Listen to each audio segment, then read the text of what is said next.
मित्रों, मैं पंडित देव प्रकाश मिश्रा आप सबको अध्यात्म एवं दिव्य ज्ञान चैनल पर आप सबका हार्दिक स्वागत एवं अभिनंदन करता हूँ। मित्रों, अगर आपकी कोई मन्नत पूरी न हो रही हो या फिर तमाम प्रयासों के बावजूद आपको करियर में सफलता न मिल रही हो या व्यक्तिगत जीवन में परेशानी चल रही हो या और भी कोई दिक्कत समस्या हो, तो आपको परेशान होने की जरूरत नहीं है।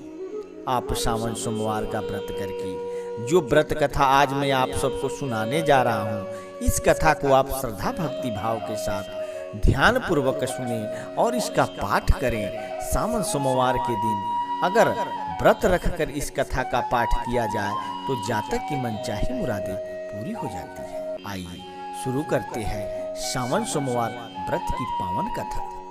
मित्रों, एक साहूकार था जो भगवान शिव का अनन्य भक्त था।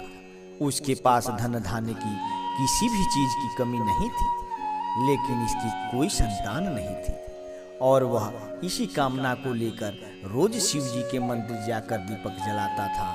उसके इस भक्ति भाव को देखकर एक दिन माता पार्वती जी ने शिव जी से कहा कि हे प्रभु, साहूकार आपका अनन्य भक्त है, इसको किसी बात का कष्ट है तो आपको उसे अवश्य दूर करना चाहिए। शिव जी बोले कि हे पार्वती, इस साहूकार के पास पुत्र नहीं है, यह इसी से दुखी रहता है। माता पार्वती कहती है कि हे ईश्वर, कृपा करके इसे पुत्र का वरदान दे दीजिए। तब भोलेनाथ ने कहा कि हे पार्वती, साहूकार के भाग्य में पुत्र का योग नहीं है।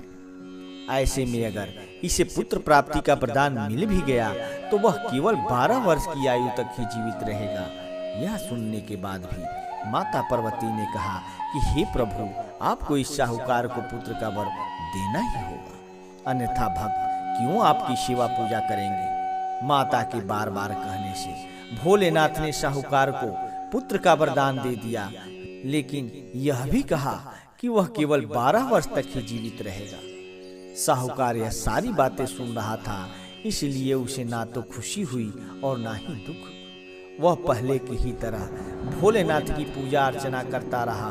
उधर सेठानी गर्भवती हुई और 9वें महीने उसे सुंदर से बालक की प्राप्ति हुई। परिवार में खूब हर्षोल्लास मनाया गया, लेकिन साहूकार पहले की ही तरह रहा और उसने बालक की 12 वर्ष की आयु का जिक्र किसी से भी नहीं किया। जब बालक 11 वर्ष की आयु का हो गया तो एक दिन साहूकार की सेठानी ने बालक की विवाह के लिए कहा, तो साहूकार ने कहा कि वह अभी बालक को पढ़ने के लिए काशी भेजेंगे। इसके बाद उसने बालक के मामा जी को बुलाया और कहा कि इसे काशी पढ़ने के लिए ले जाओ और रास्ते में जिस भी स्थान पर रुकना वहां यज्ञ करते और ब्राह्मणों को भोजन कराते हुए आगे बढ़ना। उन्होंने भी इसी तरह करते हुए जा रहे थे कि रास्ते में एक राजकुमारी का विवाह था। जिससे उसका विवाह होना था वह एक आंख से काना था। तो उसके पिता ने जब अति सुंदर साहूकार के बेटे को देखा तो उनके मन में आया कि क्यों न इसे ही घोड़ी पर बिठाकर शादी के सारे कार्य संपन्न करा लिया जाए। तो उन्होंने मामा से बात की और कहा कि इसके बदले में वह अथाह धन देंगे। तो वह भी राजी हो गया। इसके बाद साहूकार का बेटा विवाह की वेदी पर बैठा और जब विवाह कार्य संपन्न हो गया तो जाने से पहले उसने राजकुमारी की चुंदरी के पल्ले पर लिखा कि तेरा विवाह तो मेरे साथ हुआ, लेकिन जिस राजकुमार के साथ भेजेंगे वह तो एक आंख का काना है। इसके बाद वह अपने मामा के साथ काशी के लिए चला गया। उधर जब राजकुमारी ने अपनी चुनरी पर यह लिखा हुआ पाया तो उसने राजकुमार के साथ जाने से मना कर दिया। तो राजा ने भी अपनी पुत्री को बारात के साथ विदा नहीं किया। बारात वापस लौट गई। उधर मामा और भांजे काशी जी पहुंच गए थे। एक दिन जब मामा ने यज्ञ रच रखा था और भांजा बहुत देर तक बाहर नहीं आया तो मामा ने अंदर जाकर देखा तो भांजे के प्राण निकल चुके थे। वह बहुत परेशान हुए, लेकिन सोचा कि अभी रोना पीटना मचाया तो ब्राह्मण चले जाएंगे और यज्ञ का कार्य अधूरा रह जाएगा। जब यह यज्ञ संपन्न हुआ तो मामा ने रोना पीटना शुरू किया।